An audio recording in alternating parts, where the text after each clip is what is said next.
Gas turbine cycles. One of the main drawbacks inherent in reciprocating internal combustion engines is the need for a crank gear and flywheel and the inevitable irregularity of crankshaft rotation. These shortcomings make it impossible to concentrate a high capacity in one unit, restricting the application of reciprocating engines. Let us watch one video which shows the working and application of gas turbine in industry for power generation.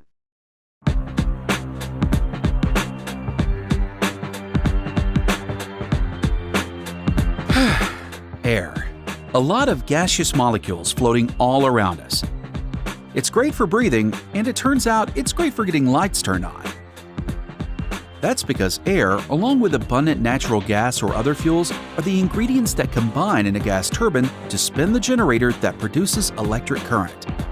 If you follow the electricity you use at home or at work back through the power lines to your local power plant, you'll see that the process most likely starts with the work of the gas turbine, the very heart of the power plant. First, air is drawn in through one end of the turbine. In the compressor section of the turbine, all those air molecules are squeezed together, similar to a bicycle pump squeezing air into a tire. As the air is squeezed, it gets hotter and the pressure increases. Next, fuel is injected into the combustor where it mixes with the hot compressed air and is burned. This is chemical energy at work. Essentially, this is what happens in your family car's engine, but at about 2,900 times more horsepower. Actually, it's exactly like the turbine engines on jet airplanes. The hot gas created from the ignited mixture moves through the turbine blades, forcing them to spin at more than 3,000 RPMs.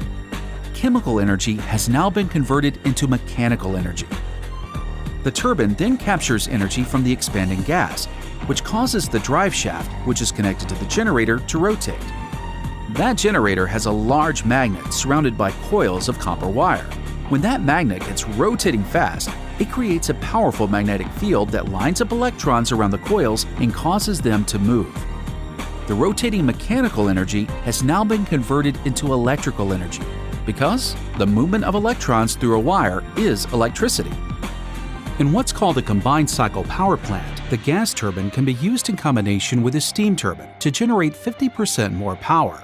The hot exhaust generated from the gas turbine is used to create steam in a boiler, which then spins the steam turbine blades with their own drive shaft that turns the generator. What you end up with is the most efficient system for converting fuel into energy. And that's your GE Gas Turbine 101.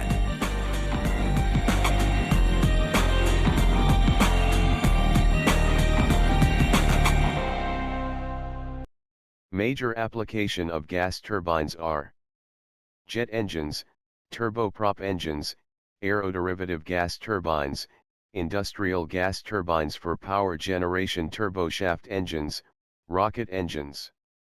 Gas turbines are often used on ships, locomotives, helicopters, tanks, and to a lesser extent, on cars, buses, and motorcycles. Gas turbine cycle is classified into two types: constant pressure combustion gas turbine cycle and constant volume combustion gas turbine cycle. Again, they are classified into open cycle and closed cycle. Notwithstanding their somewhat higher thermal efficiency, constant volume combustion gas turbine plants are less widespread than constant pressure combustion gas turbines. This is usually explained by the lower thermal efficiency of the constant volume combustion gas turbine compared with the absolute efficiency of the constant pressure combustion gas turbine plant, in spite of its higher thermal efficiency. The latter is mainly due to the uneconomical performance of the turbine, traced to the fact that the properties of the gas flowing into the turbine vary with time. In addition, the design of constant volume combustion gas turbines is far more complicated than that of gas turbines, in which combustion proceeds at a constant pressure, P equals constant. Let us restrict our study to constant pressure gas turbine silly. Block diagram shows open cycle constant pressure gas turbine cycle. Cycle consists of compressor, combustor or combustion chamber, and a turbine or expander as shown in block diagram. The compressor and turbine are mounted on a common shaft. The air is taken from the atmosphere into the compressor at point 1 and it is compressed to high pressure and high temperature at point 2. The pressurized air enters into the combustion chamber. Combustion takes place by injecting the fuel into the combustion chamber. Then, the high pressure, high temperature gas enters the turbine at 3 and expnads to condition 4 after doing mechanical work. Turbine is coupled to the compressor through a common shaft. Hence the major part of the power developed by the turbine is used for driving the compressor. The remaining part of the power is available at the shaft of the turbine as useful work. The gas coming out from the turbine are expelled to the atmosphere. Fresh air must be taken for the next thermodynamic cycle. Figure shows the PV diagram where process 1 to 2 is reversible or ideal adiabatic compression process in compressor, where WC is the work done on the compressor. Process 1 to 2 represents irreversible or actual adiabatic compression process in compressor. Process 2 to 3 is ideal constant pressure process in combustion chamber where heat addition and takes place by injecting fuel, where QS heat supplied. Process 3 to 4 represents reversible or ideal adiabatic expansion process in turbine, where WT is the work done by the turbine. Process 3 to 4 is irreversible or actual adiabatic expansion process in turbine. Figure shows the TS diagram where process 1 to 2 is reversible or ideal adiabatic compression process in compressor, where WC is the work done on the compressor. Process 1 to 2 represents irreversible or actual adiabatic compression process in compressor. Process 2 to 3 is ideal constant pressure process in combustion chamber where heat addition and takes place by injecting fuel, where QS heat supplied. Process 3 to 4 represents reversible or ideal adiabatic expansion process in turbine, where WT is the work done by the turbine.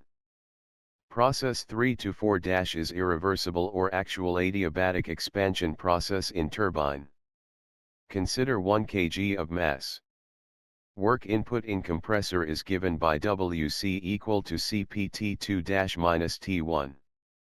Heat supplied in combustion chamber at constant pressure QS is equal to CPT3 minus T2 Work output in turbine WT is equal to CPT3 minus T4 Net work output W net is equal to WT minus WC. That is equal to CPT3 minus T4 minus CPT2 minus T1.